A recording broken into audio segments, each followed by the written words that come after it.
Hello, my dear students. So, today we will talk about forensic science. Though it's a very different topic from 11th, 12th, or BSc, but it is of very much importance in today's scenario. देखिए, जिस तरह से crime बढ़ता है तो crime को solve करने के लिए हमें साइंस की ज़रूरत पड़ती है। फोरेंसिक साइंस अगर मैं वर्ड कहूँ तो फोरेंसिक साइंस अपने आप में बहुत सारी साइंस का कॉम्बिनेशन है। देखिए, अगर आप फिजिक्स लें तो फिजिक्स भी फोरेंसिक साइंस में यूज़ होती है। केमिस्ट्री लें, बायोलॉजी लें, एंथ्रोपोलॉजी लें, ओडोंटोलॉजी लें, कुछ भी ले लें, किसी भी प्रकार की साइंस को आप ले लें तो वो सभी फोरेंसिक साइंस के केसेस को सोल्व करने में मदद करती हैं। अभी पहले हम समझते हैं फोरेंसिक साइंस है क्या। फोरेंसिक साइंस एक तरह से ऐसा अपराध विज्ञान जिसे हम कह सकते हैं, ऐसा एक साइंस है जो जितने भी क्राइम होते हैं उनको सोल्व करके जस्टिस डिलीवरी में हेल्प करता है। जैसे एग्जाम्पल के लिए मैं आपको बताता हूँ, 2006 में एक निठारी हत्याकांड हुआ था नोएडा के अंदर।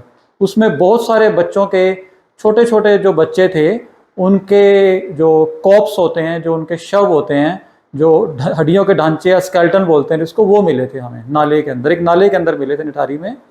और वो किन बच्चों के थे, उनके पेरेंट्स के साथ उनका डीएनए मैच कराना, ये सब फोरेंसिक में आता था। और उनके द्वारा कोई क्लू लेकर फोरेंसिक साइंस की मदद से उस केस को सोल्व किया गया और जो अपराधी थे उनको दंडित किया गया। तो इसी तरह से अभी भी आज की डेट में, ये बड़ी पुरानी बात बता रहा हूँ मैं, 2006 की बात है और आज अब 2025 में है, तो जितने भी क्राइम हो रहे हैं, क्राइम को सोल्व करने में, उसके असली मकसद तक पहुंचने में कि उसके पीछे क्या मकसद था। और देखिए, कोई भी क्राइम होता है, उस क्राइम के अंदर तीन चीजें इन्वॉल्व होती हैं।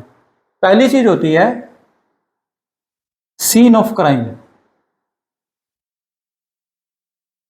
जब भी कोई क्राइम होगा तो किसी जगह पर होगा, ये तो पक्की बात है ना। तो उस जगह को जहां पर क्राइम हुआ उसको हम बोलते हैं सीन ऑफ क्राइम। और सीन ऑफ क्राइम के अलावा एक एंटिटी और होती है जो इसके साथ पक्का जुड़ी होती है, वो होती है विक्टिम। विक्टिम का मतलब है जिसके ऊपर कोई क्राइम हुआ है। मान लीजिए मेरा मर्डर हो गया या मेरे ऊपर कोई और किसी ने अटैक कर दिया, तो मैं विक्टिम कहलाऊंगा। अब तीसरी आइडेंटिटी, एक एंटिटी और होती है जिसको हम बोलते हैं कल्प्रिट। कल्प्रिट का मतलब है परपिट्रेटर ऑफ द क्राइम, जिसने क्राइम किया। अभी जिसने क्राइम किया वो तो है कल्प्रिट, और जिसके ऊपर क्राइम हुआ वो है विक्टिम। दो एंटिटीज होगी। ये दोनों एंटिटीज सीन ऑफ क्राइम के साथ म्यूचुअली जुड़ी हुई हैं। इसका मतलब फोरेंसिक साइंस इन तीन एंटिटीज के आसपास घूमता रहता है। ठीक है।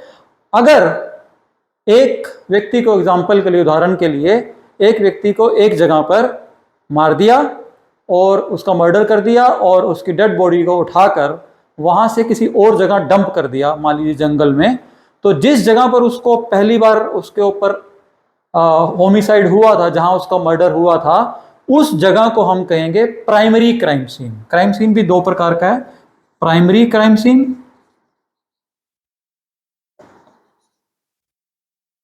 और फिर जब हम उसको उठाकर किसी जंगल में जाके गाड़ आए तो वो जो दूसरा क्राइम सीन है उसको बोलेंगे हम सेकेंडरी क्राइम सीन। दोनों इंपॉर्टेंट है। अगर आप एक का एनालाइज करेंगे और दूसरे को छोड़ देंगे तो आपका क्राइम कभी सोल्व नहीं हो पाएगा और आप कल्प्रिट, सीन ऑफ क्राइम और विक्टिम के अंदर इंटर रिलेशन फाइंड आउट ही नहीं कर पाएंगे और आप कभी भी कल्प्रिट तक पहुंच ही नहीं पाएंगे। विक्टिम को कभी भी जस्टिस नहीं मिलेगा। ठीक है। तो ये हमेशा याद रखें कि अगर आपको अपने विक्टिम को न्याय दिलवाना है, जस्टिस दिलवाना है, तो सबसे पहला काम होगा कि जो आपका सीन ऑफ क्राइम है उसको प्रिजर्व किया जाए, उसको प्रोटेक्ट किया जाए। आपने देखा होगा आज की डेट में अगर कहीं क्राइम होता है तो पुलिस उस क्राइम सीन के आसपास एक पट्टी लगा देती है जिसके ऊपर होता है crime scene do not enter. हालांकि इंडिया के अंदर इस पट्टी का कोई ज़्यादा महत्व नहीं है। उस पट्टी को लांघकर घर के लोग या जो पुलिस कर्मचारी होते हैं वो, या फिर फोरेंसिक साइंटिस्ट या फोरेंसिक टीम के आने से पहले ही कुछ लोग और जो सिर्फ देखने आते हैं कि क्या हुआ है, तो वो जो सीन ऑफ क्राइम है उसमें जो एविडेंस हैं, जो उसमें सबूत हैं, वो सब मिट जाते हैं। बहुत सारे सबूत हो सकते हैं, क्योंकि अभी मैं आपको बताऊंगा कि जब भी कहीं पर कोई अपराध होता है, कोई क्राइम होता है, तो क्राइम सीन के ऊपर बहुत सारे छोटे छोटे एविडेंस मिल सकते हैं। कुछ ऐसे एविडेंस भी मिल सकते हैं जो कि बिल्कुल हमें उम्मीद ही नहीं होगी, हमें दिखेंगे भी नहीं आंखों से वो, ठीक है। उनको हम बोलते हैं ट्रेस एविडेंस। नाम से पता चल रहा है, ट्रेस मतलब बहुत थोड़े, क्वांटिटी में बहुत कम।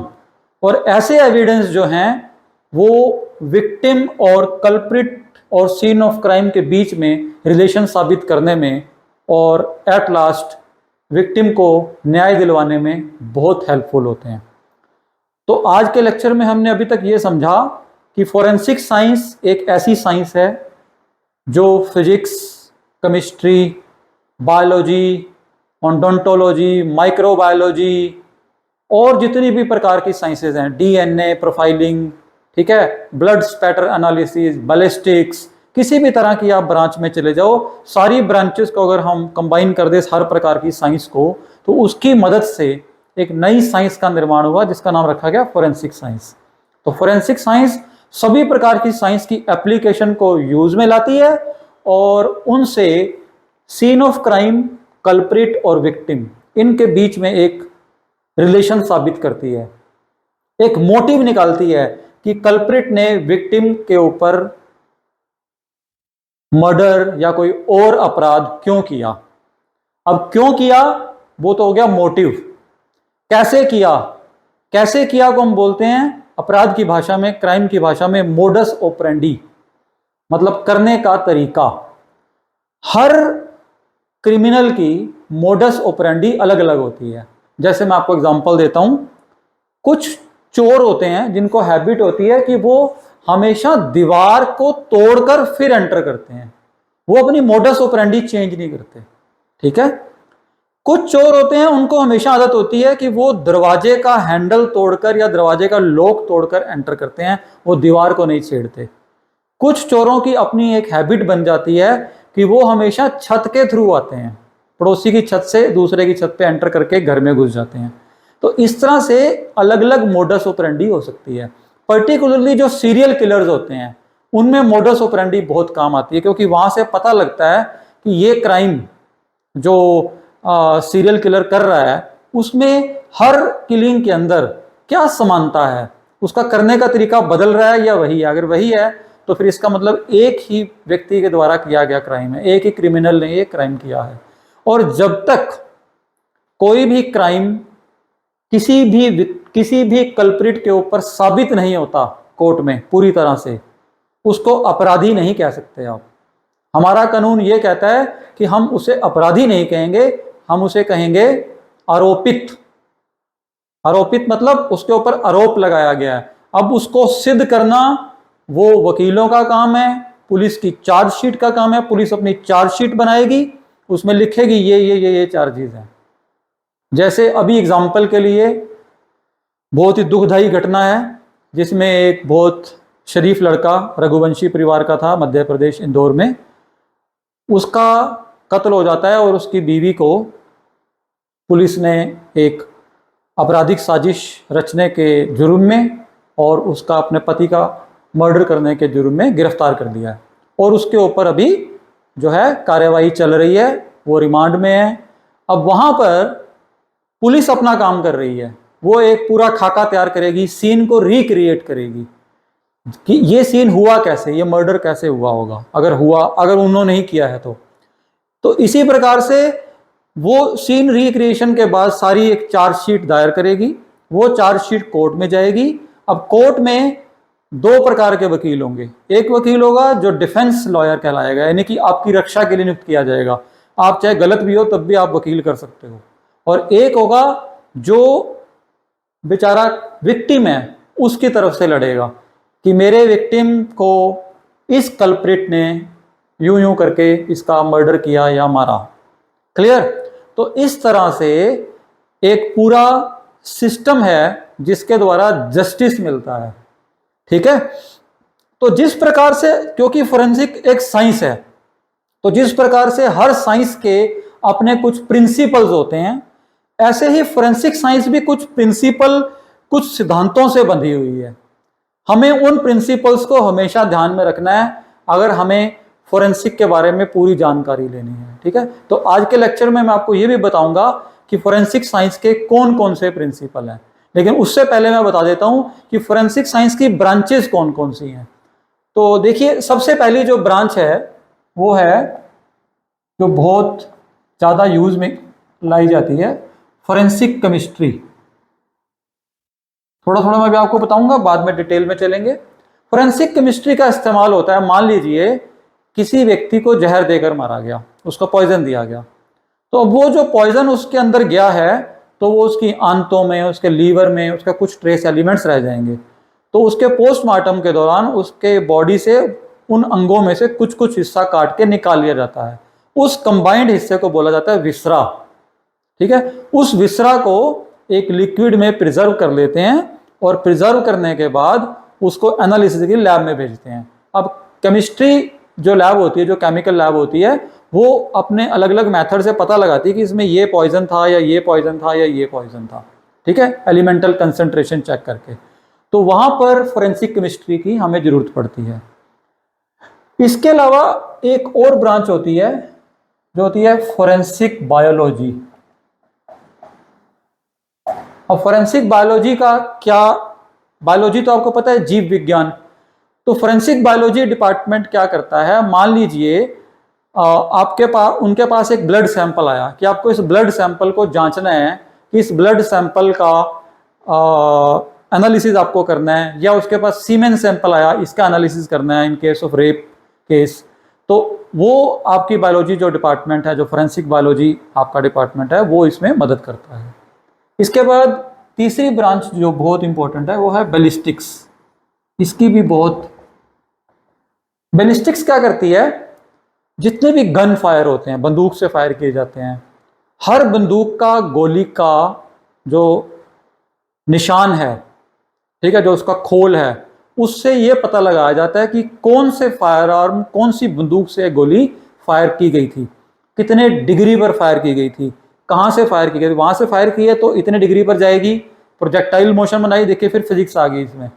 तो प्रोजेक्टाइल मोशन से गई है, किस मोशन से गई है, कहीं से टकरा के विक्टिम को लगी है या कैसे हुआ है, वो सारा स्टडी करना, उसके पाथ को स्टडी करना, उसके मैकेनिज्म को स्टडी करना, वो फायर आर्म्स इंसान के अंदर जब गया है तो उसने कौन कौन से केमिकल वहां पे ट्रेसेस छोड़े, क्या उस व्यक्ति की मृत्यु उस फायर आर्म से हुई है या बाद में गोली मारी गई है, पहले उसका गला घोटा गया, ये सब चीजें ये निर्धारित करता है बैलिस्टिक डिपार्टमेंट। उसके बाद चौथा डिपार्टमेंट है क्यूडी। क्यूडी का मतलब होता है क्वेश्चन डॉक्यूमेंट। क्वेश्चन डॉक्यूमेंट क्या है कि ऐसा डॉक्यूमेंट जो क्वेश्चन मार्क है जिसके आगे, जैसे मान लीजिए मेरे नाम से मेरे बेटे ने एक चेक इशू कर दिया किसी को, ठीक है, उसके मन में लालच आया और उसने एक चेक इशू कर दिया और उसने मेरे साइन कर दिए, तो वो जो सिग्नेचर किए वो सिग्नेचर फोर्ज्ड हैं, तो मेरे असली सिग्नेचर और मेरे जो फोर्ज सिग्नेचर हैं उनको मिलाने का काम, उनको चेक करने का काम क्वेश्चन डॉक्यूमेंट डिपार्टमेंट करेगा। क्लियर। इसी तरह से एक पांचवा डिपार्टमेंट भी होता है, यहां कर देता हूं, पांचवा डिपार्टमेंट जो कि बहुत ही इंपॉर्टेंट डिपार्टमेंट आज की डेट में, वो है डीएनए प्रोफाइलिंग। जैसे मैंने अभी बताया आपको कि अभी एक बड़ी दुख घटना हुई है, उसमें ये पता नहीं चल रहा कि कौन सा जो कॉप्स है, जो शव है, वो किसका है, क्योंकि वो बहुत अधिक मात्रा में जल गए। तो उस दुखद घटना के अंदर अभी उनके रिश्तेदारों से उनके डीएनए सैंपल लिए जा रहे हैं, ब्लड सैंपल में से डीएनए को अलग कर लेंगे और उस डीएनए की मैचिंग करेंगे उन बॉडीज के साथ। तो इस तरह से ये डिपार्टमेंट वो काम करता है, ये भी फोरेंसिक का एक डिपार्टमेंट है। तो जैसा कि मैं आपको बता रहा था कि हर प्रकार की साइंस किसी ना किसी नियम से, किसी ना किसी प्रिंसिपल से चलती है, तो ऐसे ही फोरेंसिक साइंस भी कुछ नियम से चलती है ना, उसके कुछ नियम है, कुछ प्रिंसिपल है जिनको वो फॉलो करती है। तो सबसे जो पहला प्रिंसिपल है वो है law of progressive change, law of progressive change, इसका क्या मतलब बना? नाम से पता चल रहा है प्रोग्रेसिव का मतलब क्या होता है, धीरे धीरे, चेंज का मतलब परिवर्तन आना। देखिए मैं आपको एग्जांपल देता हूं। मान लीजिए किसी एक सड़क पर सड़क दुर्घटना हो जाती है और उस दुर्घटना में कोई व्यक्ति बदकिस्मती से घायल हो जाता है या उसकी डेथ हो जाती है, तो उसके ब्लड मार्क्स वहां पर पक्का मिलेंगे आपको सड़क के ऊपर, ठीक है। उसके अलावा ब्लड मार्क्स के अलावा उसके हेयर सैंपल भी आपको वहां मिल सकते हैं, है ना, क्योंकि जब वो गिरा होगा तो उसके थोड़े बहुत, हमारे जो ह्यूमन हेयर है ये सबसे कॉमन एविडेंस है जो क्राइम सीन के ऊपर मिल सकता है, ठीक है। तो जब वो क्राइम सीन हुआ होगा तो उसके ऊपर human hair evidence maximum chances होते हैं मिलने के। उसके अलावा हमारे पसीने से टच डीएनए भी मिल सकता है, वो भी मैं आपको बाद में बताऊंगा कैसे होता है डिटेल में। इसके अलावा ब्लड सैंपल तो मिलेगा ही मिलेगा, क्योंकि जब उसको एक्सीडेंट हुआ है तो ब्लड सैंपल मिलने के पूरे पूरे चांसेस हैं, ठीक है। अब मान लीजिए फोरेंसिक डिपार्टमेंट वहां पहुंचने में लेट कर देता है, डिले हो गया, अगले दिन आया, और मीनवाइल वहां पे बारिश होगी। जब बारिश होएगी तो क्या होगा, वो जो क्राइम सीन है वहां से जो उसके ब्लड के स्टेन्स थे वो हट जाएंगे, हेयर सैंपल्स हैं वो धुल के इधर उधर हो जाएंगे। इसका मतलब अगर आपने क्राइम सीन को समय पे प्रोटेक्ट नहीं किया, वहां से समय पे सैंपल उठाकर लैब में नहीं भेजे, तो वो क्राइम सीन से आप कोई भी एविडेंस को इतनी जल्दी से उठा नहीं पाएंगे। वहां पे प्रोग्रेसिव चेंज का मतलब यही है कि जो चीज आज है वो आपको कल नहीं मिलेगी। क्यों? रेन, धूप, मिट्टी, सब ये रोज के रोज चेंज होते रहते हैं। तो जैसे ही ये चेंज आएगा, आज का सैंपल आज ही कलेक्ट करेंगे आप, कल पे नहीं डाल सकते हैं। तो इसीलिए कहते हैं कि जब भी क्राइम होता है तो उसके ऊपर पहली ड्यूटी होती है, जो इन्वेस्टिगेटिंग ऑफिसर है आईओ, उसको पहले ही इन्फॉर्म करना होता है फोरेंसिक डिपार्टमेंट को। अगर फोरेंसिक टीम नहीं पहुंचती है तो वो फिर उनकी गलती है, ठीक है, क्योंकि वो सीन ऑफ क्राइम को प्रोटेक्ट नहीं कर पाते हैं, ठीक है। ऐसा एक केस में पहले हो चुका है, मैं यहाँ नाम नहीं ले सकता हूँ। 2008 में बहुत ही दर्दनाक एक केस था, जिसमें नोएडा का एक केस था, जिसमें एक लड़की और उसका जो नौकर था, घरेलू नौकर, वो अपने घर में मृत पाए गए थे। तो उस केस में पुलिस की कुछ बड़े लेवल पर लापरवाही के नतीजे सामने आए थे, जिसमें उन्होंने सीन ऑफ क्राइम को वॉश करवा दिया था, ठीक है। उसके पीछे कारण तो मुझे मालूम नहीं क्या रहा होगा, लेकिन वो सीन ऑफ क्राइम वॉश होने से काफ़ी सारे जो एविडेंस थे वहाँ मिट गए, और रिजल्ट आपके सामने है कि आज तक भी वो ये पता नहीं लगा पाए कि वास्तव में क्या हुआ था। Justice delayed is justice denied, ये बहुत पुरानी कहावत है, ठीक है। तो ये वहाँ पर सिद्ध हुई। एनीवेज, तो लॉ ऑफ प्रोग्रेसिव चेंज यही कहता है कि जो भी आपके सैंपल्स हैं, जो भी आपके ट्रेस एविडेंस हैं या मेन एविडेंस हैं, उनको उसी दिन कलेक्ट कीजिए और इकट्ठा करके लैब में भेजिए। अदरवाइज समय के साथ साथ साथ साथ वो धुंधले पड़ते जाते हैं। यही लॉ ऑफ प्रोग्रेसिव चेंज है। क्लियर? तो लॉ ऑफ प्रोग्रेसिव चेंज और कहाँ पर हमारे लिए परेशानी का सबब बना, वो मैं आपको बताता हूँ। मान लीजिए हमारे मैं आपको एक उदाहरण देता हूँ। यमुनानगर एक शहर है, हरियाणा के अंदर एक ज़िला है, मैं वहीं से हूँ बेसिकली। तो वहाँ पर एक प्रोफेसर साहब थे, उनकी डेड बॉडी एक ग्राउंड में पाई गई। बहुत बड़ा ग्राउंड था, दशहरा ग्राउंड करके एक ग्राउंड है, वहाँ पाई गई थी। मैं उनको जानता नहीं था, लेकिन मैंने सुना था ऐसा केस कुछ हुआ था। वो एमएलएन कॉलेज के प्रोफेसर थे, वहीं के एक बड़ा अच्छा कॉलेज है, उसके प्रोफेसर थे। तो उन प्रोफेसर साहब की जो बॉडी थी वो ज़मीन पर उल्टी पड़ी हुई थी और सारी रात बारिश हो रही थी। अभी अब देखिए, जब अपराधियों ने उनको मारा होगा, उनका मर्डर किया होगा, तो अपराधियों के जूतों के निशान उस मिट्टी पर पक्का होंगे, जिसे हम बोलते हैं फुटप्रिंट्स। फुटप्रिंट यूनिक होते हैं, नंबर एक। दूसरी बात, एक होता है गेट पैटर्न। गेट पैटर्न क्या है? कि आपके चलने का तरीका, कि एक पैर आप ऐसे उठा रहे हैं, एक ऐसे उठा रहे हैं, कैसे उठा रहे हैं, कैसे उठा रहे हैं। उस गेट पैटर्न वो भी सबका अलग अलग होता है। आप कभी भी देखिए, हर एक कहते हैं ना कि इसकी चाल अलग है, इसकी चाल अलग है, तो हर एक के चलने का तरीका अलग अलग होता है, वो भी यूनिक है।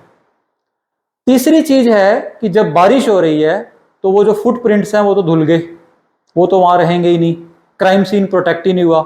इसमें फोरेंसिक साइंस की गलती नहीं है, ना फोरेंसिक साइंटिस्ट की गलती है, ना पुलिस वालों की गलती है। इसमें गलती नेचर की तरफ से हुई या अपराधियों ने उसका फायदा उठाया। उन्होंने जब उसका मर्डर किया होगा तो वहां पर उन दोनों के बीच में कुछ झगड़ा भी हुआ होगा। जब झगड़ा हुआ होगा तो उनके भी कुछ बाल या कुछ ऐसी चीज वहां गिरी होगी, लेकिन बारिश की वजह से वो भी धुल गई। तो इस तरह से क्या हुआ कि क्राइम सीन समय पर प्रोटेक्ट नहीं हुआ और जो एविडेंस थे वो धीरे धीरे धीरे धीरे मिटते चले गए। और इस तरह से प्रोग्रेसिव चेंज का जो लॉ है वो हमें सिर्फ एक चेतावनी देता है कि जो भी आपका क्राइम सीन है उसको प्रोटेक्ट कीजिए। अदरवाइज अगर आपने समय पे उसको प्रोटेक्ट नहीं किया तो आप कभी भी उस क्राइम सीन से एविडेंस नहीं उठा पाएंगे। ठीक है। दूसरा जो लॉ है वो है लॉ ऑफ इंडिविजुअलिटी। ये बहुत अलग तरह का लॉ है। ये बताता है कि इस दुनिया में हर चीज यूनिक है, इंडिविजुअल है। क्या मतलब हुआ इसका? यही इंडिविजुअलिटी, यही यूनिकनेस अपराधी को पहचान दिलाने में, अपराधी का पता लगाने में हमारे काम में आती है फोरेंसिक साइंस में। मैंने आपको शुरू में बताया था कि हर अपराधी का अपराध करने का तरीका यूनिक होता है, तो ये वही यूनिकनेस है, फिक्स होता है। हर इंसान अपने तरीके से काम करता है, ऐसे हर अपराधी का काम करने का तरीका भी क्या है? यूनिक है। हर अपराधी का डीएनए अलग है। उसी डी मान लीजिए किसी जगह पर अगर मान लीजिए पूरे संसार के लोगों का सभी का डीएनए एक जैसा होता, ठीक है, और इंडिविजुअलिटी ना होती, सारे सबका एक जैसा ही होता, बिल्कुल सेम होता, और सभी एक बंदा क्राइम करता तो सबके ऊपर उंगली उठती ना, इसने किया होगा, इसने किया होगा। लेकिन ऐसा नहीं है। नेचर ने क्या बनाया? नेचर ने सिस्टम बनाया कि इवन जो मोनोजाइगोटिक ट्विंस होते हैं, मोनोजाइगोटिक ट्विंस का मतलब होता है एक ही जाइगोट से बने हुए दो बच्चे, ठीक है, एक समय पे पैदा हो रहे हैं। 9:32, 9:33, 1 मिनट का फर्क भी है मान लीजिए, या सेम टाइम पे भी हो गए। 6 बच्चे भी हों मान लो, एक ही मां के पेट से पैदा हुए। आपको बता देता हूं, मोनोजाइगोटिक ट्विंस का जो फिंगरप्रिंट होता है वो अलग अलग होता है। कितनी हैरानी की बात है। इसका मतलब फिंगरप्रिंट यूनिक है, इट इज यूनिक। एक डिपार्टमेंट में आपको बताना भूल गया था, फिंगरप्रिंट डिपार्टमेंट, जो कि बहुत इंपॉर्टेंट है। अभी कैसे? मान लीजिए मैं यहां एंटर किया इस कमरे के अंदर जहां भी मैं स्टूडियो में पढ़ा रहा हूं आपको, और अपराध करने से पहले मेरा हाथ बाय चांस यहां लग गया। आपको मालूम है कि मुझे यहां पर कुछ नहीं नजर आ रहा, लेकिन इस जगह पर जहां मेरा हाथ लगा, यहां पर मेरे फिंगरप्रिंट्स आ गए हैं। इन फिंगरप्रिंट्स को हम बोलते हैं लेटेंट फिंगरप्रिंट। लेटेंट मतलब छिपे हुए।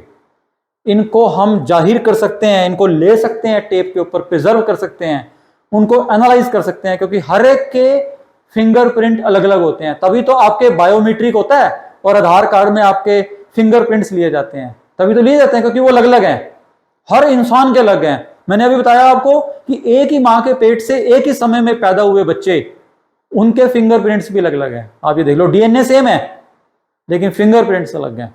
This is called individuality, law of individuality, कि हर चीज इंडिविजुअल है, हर चीज यूनिक है।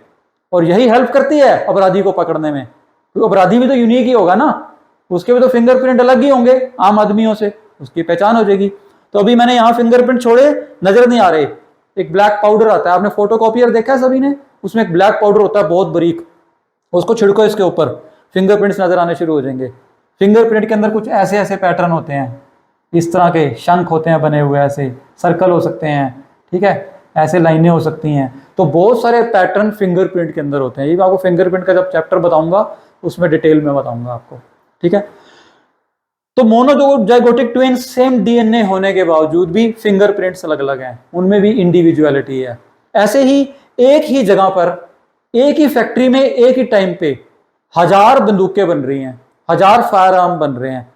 आपको पता है वो भी यूनिक नहीं हो सकते, उनमें भी थोड़ा थोड़ा माइन्यूट डिफरेंस होगा।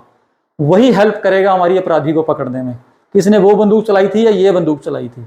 तो अब समझ आया ये ला कहाँ काम आता है। और बताता हूं, आप सभी ने सिक्के देखे होंगे, है ना, 1 रुपए का सिक्का या 2 रुपए का। मान लीजिए 1 रुपए के 10 सिक्के ले आओ आप, आपको देखने में एक जैसे लगेंगे, आपको लगेगा सेम ही फैक्ट्री से बन के आ रहे हैं, लेकिन उनमें भी माइन्यूट डिफरेंसेस होंगे अगर उसको माइक्रोस्कोपी के लिए आप देखोगे। तो इसका मतलब ये बना कि लॉ ऑफ इंडिविजुअलिटी हमें सिंपल ये बताता है साधारण शब्दों में कि इस दुनिया की हर चीज यूनिक है, इंडिविजुअल है, उसकी अपनी एक पहचान है और वो दूसरे से अलग है। और यही पहचान हमारी मदद करती है कि हम अपराधी को, विक्टिम को और कल्प्रिट को एक दूसरे से अलग कर सकें। ठीक है।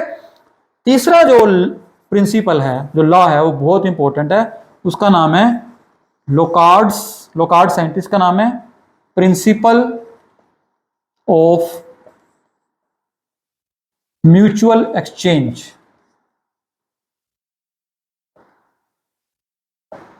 ये बेसिकली फोरेंसिक साइंस का पहला प्रिंसिपल है, बताया मैंने तीसरे नंबर पे, ये सबसे महत्वपूर्ण प्रिंसिपल है। ये क्या कहता है, ये फोरेंसिक साइंस की डेफिनेशन को ही बदल देगा, देखना अभी।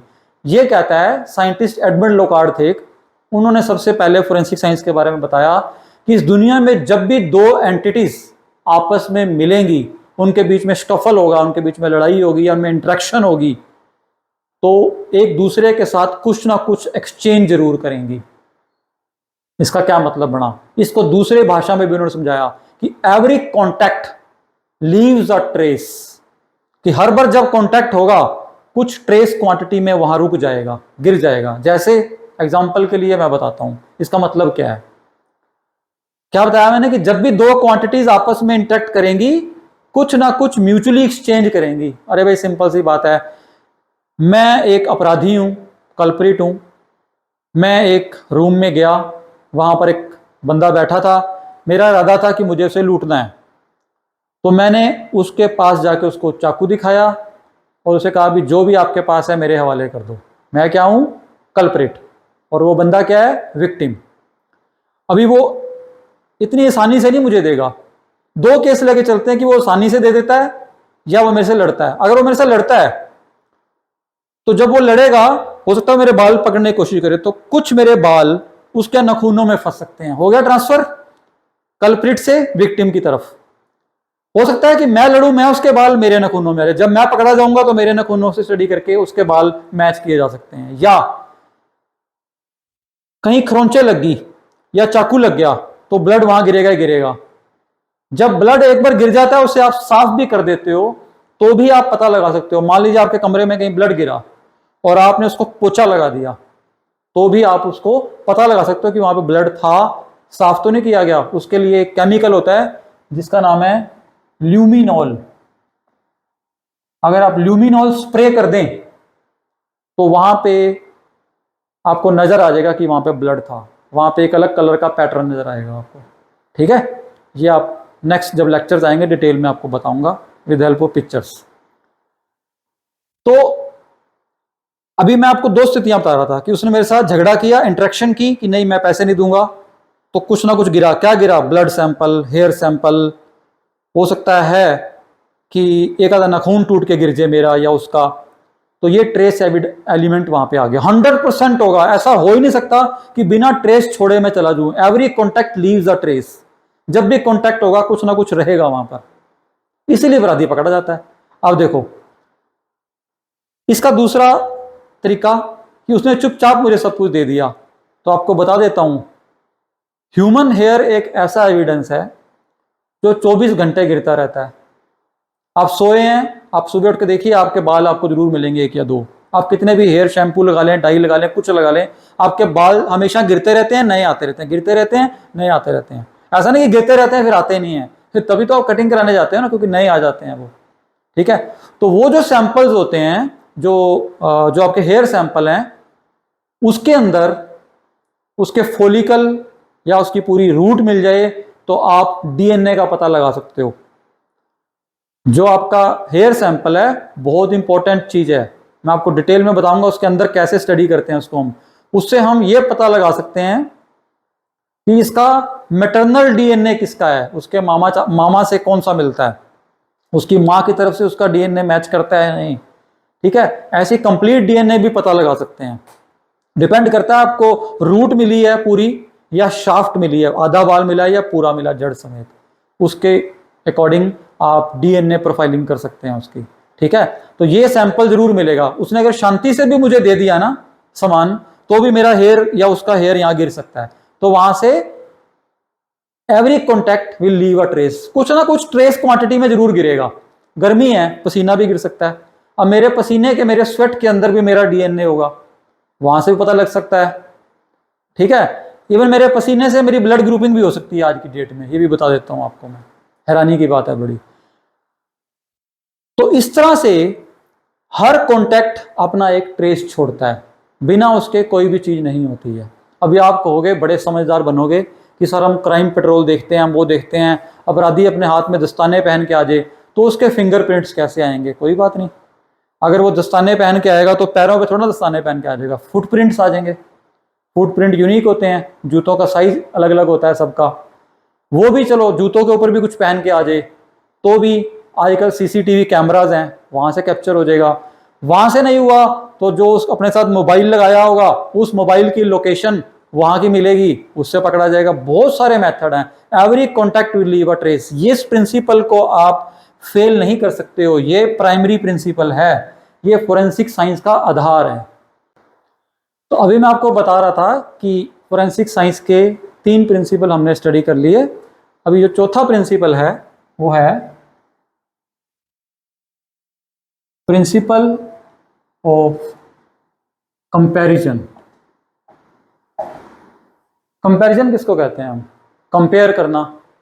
अब देखिए, अगर आपने सैंपल कलेक्ट कर लिया, आप एक फोरेंसिक साइंटिस्ट हैं, आप एक फोरेंसिक टीम में एक्सपर्ट हैं, और आपको इन्वेस्टिगेटिंग ऑफिसर ने क्राइम सीन पे बुलाया, आपने क्राइम सीन प्रोटेक्ट किया, वहाँ से एविडेंस इकट्ठे किए, इकट्ठे करने के बाद उनको आपने लैब में भेजना आपकी जिम्मेदारी है।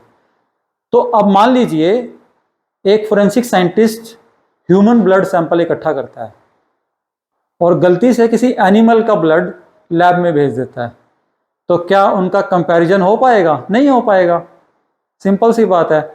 तो कंपैरिजन, प्रिंसिपल ऑफ कंपैरिजन ये कहता है कि जो भी चीज आपने भेजनी है, जो अंडर क्वेश्चन है और जो एक्चुअल है, जिसके साथ उसको कंपेयर करना है, सेम क्वांटिटी, सेम तरह की चीजें ही कंपेयर हो सकती हैं। तो सिंपल सी बात है कि अगर आप एक ह्यूमन ब्लड को कलेक्ट कर रहे हो तो आपको ह्यूमन ब्लड ही वहां कंपेयर किया जा सकता है, ह्यूमन ब्लड के साथ एनिमल ब्लड नहीं कंपेयर किया जा सकता। ठीक है, तो ये प्रिंसिपल ऑफ कंपैरिजन कहता है। ये मैंने आपको सिंपल एक एग्जांपल दिया। इसी तरह से मान लीजिए वॉइस सैंपल एनालिसिस। अब वॉइस सैंपल एनालिसिस कहाँ कहाँ यूज होता है? देखिए, आपको बताता हूँ कि जब पार्लियामेंट पे अटैक हुआ था तो उसमें कई पढ़े लिखे जो दिल्ली यूनिवर्सिटी के और प्रोफेसर वगैरह थे वो भी उसमें इन्वॉल्व थे। तो जब उस पार्लियामेंट अटैक के अंदर उन्होंने क्या किया था कि कुछ वॉइस सैंपल, उनको वॉइस इंटरसेप्ट मिले थे, ठीक है, आईबी को, तो उन्होंने उन वॉइस इंटरसेप्ट को मैच किया था जो अपराधी थे, जो आरोपित थे, उनके वॉइस सैंपल से। तो उनके वॉइस सैंपल की जगह किसी और के सैंपल भेज दें तो क्या उसे कंपेयर कर पाएंगे? नहीं कर पाएंगे ना। तो कंपैरिजन उसी का होगा कि जो अंडर क्वेश्चन है, क्वेश्चन सैंपल, और दूसरा जो है आपके पास ओरिजिनल सैंपल, दोनों को मैच करना पड़ेगा। मान लीजिए मैंने चेक पे साइन करके मैंने कहा कि मेरे चेक के साइन नहीं है, तो फिर वो क्या करेंगे, उस साइन को मेरे से एक साइन लेंगे, वो उस साइन से मैच करेंगे। अब मैं अपने साइन देने के बजाय किसी और को कहूं मेरे साइन मार के दे दे, वो चेक कर लेंगे, ऐसे थोड़ी ना होगा। सिग्नेचर तो मेरे ही होने चाहिए ना। कंपैरिजन तभी होगा जब सेम प्रकार की चीजें हैं। ठीक है, यही ये प्रिंसिपल कहता है। इसके बाद नेक्स्ट है प्रिंसिपल ऑफ एनालिसिस। ये बहुत इंपॉर्टेंट है। होता क्या है कि फोरेंसिक साइंटिस्ट किसी क्राइम सीन से सैंपल्स को कलेक्ट करता है, कलेक्ट करने के बाद उनको प्रिजर्व करता है, सबसे जरूरी चीज है। प्रिजर्व करने के बाद वो लैब भेजता है। मान लीजिए एग्जांपल के लिए उन्होंने एक डीवीआर कलेक्ट की, डिजिटल वीडियो रिकॉर्डिंग, या एक सीडी कलेक्ट की, या एक डीवीडी कलेक्ट की क्राइम सीन से। मान लीजिए कोई कैमरा था, उन्होंने उसकी हार्ड डिस्क उठा ली। बाय चांस जब उन्होंने उसको हार्ड डिस्क को लेकर जा रहे थे तो किसी स्ट्रॉन्ग मैग्नेटिक फील्ड से गुजरे। स्ट्रॉन्ग मैग्नेटिक फील्ड से गुजरते ही वो जो हार्ड डिस्क है उसका डाटा इरेज हो गया या उसका डाटा करप्ट हो गया। तो इसका मतलब उन्होंने जो एनालिसिस करवाना था, जो प्रॉपर एनालिसिस होना था, उसमें रुकावट आ गई। तो अब ये फोरेंसिक साइंटिस्ट की ड्यूटी है कि वो सैंपल कलेक्शन से लेके, सैंपल प्रिजर्वेंस से लेके और वहां पहुंचाने तक उसकी पूरी एक चेन बनाए और उसको ध्यान में रखे। यही law of principle of analysis कहता है। जैसे मैं आपको एक एग्जांपल देता हूँ, बहुत इंपॉर्टेंट एग्जांपल। अगर आपने एक मूवी देखी हो शहंशाह, बहुत साल पहले आई थी, उसमें क्या होता है कि जो एक जो विलेन होता है, वो विलेन फोरेंसिक लैब के अंदर ब्लड सैंपल को ही चेंज करा देता है। जो चाकू के ऊपर खून लगा होता है मर्डर वेपन के ऊपर, वो क्या उससे प्रूव कर देते हैं कि वो आदमी का खून ही नहीं, वो जानवर का खून है। तो भी ये कैसे हुआ होगा कि फोरेंसिक साइंटिस्ट ने वहां से उनके साथ मिलीभगत की और उसने जो ब्लड सैंपल्स थे वो चेंज कर दिए, है ना। तो ये एनालिसिस का लॉ यही कहता है कि आपको पूरा कुछ प्रिजर्व करते हुए चेन बना के वहां तक पहुंचाना है, तभी आपका सैंपल जो है उसका प्रॉपर एनालिसिस हो पाएगा। अब मान लीजिए आप सैंपल कलेक्ट कर रहे हो एक फायर आर्म है, तो फायर आर्म कलेक्ट करते समय मान लो आपने उसका ध्यान ही नहीं दिया कि वो फायर आर्म का एक हिस्सा वहीं रह गया और एक हिस्सा आपने अपने हाथ में रख के और पॉलीथीन में पैक कर लिया, तो आपका एनालिसिस सही नहीं हो पाएगा। ब्लड सैंपल उठाते समय अगर आपने ब्लड के साथ साथ कुछ उसको ब्लड कंटेमिनेट हो गया, तो भी आपका ब्लड सैंपल से प्रॉपर एनालिसिस नहीं हो पाएगा। तो प्रॉपर एनालिसिस के लिए, ताकि एक जस्टिस मिल सके विक्टिम को और क्रिमिनल को सजा मिल सके, देखिए एक बहुत स्टिक कहावत है लॉ के अंदर कि कभी भी किसी ऐसे व्यक्ति को जिसने गुनाह नहीं किया उसको सजा नहीं मिलनी चाहिए,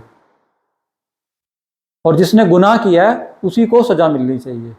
ठीक है, भले ही हजार समस्याएं आए, हजार दिक्कतें आए एक क्राइम सीन से लेकर और उसको एनालाइज करने तक, फाइनल पहुंचने तक, लेकिन आईओ यानी कि police investigating officer, first officer जो वहां पे आता है, और उसकी टीम, प्लस अगर कोई और इन्वेस्टिगेटिंग एजेंसी साथ में है, प्लस फोरेंसिक साइंटिस्ट, इन सभी की एक टीम रिस्पॉन्सिबिलिटी होती है कि वो जस्टिस को डिलीवर करवाएं।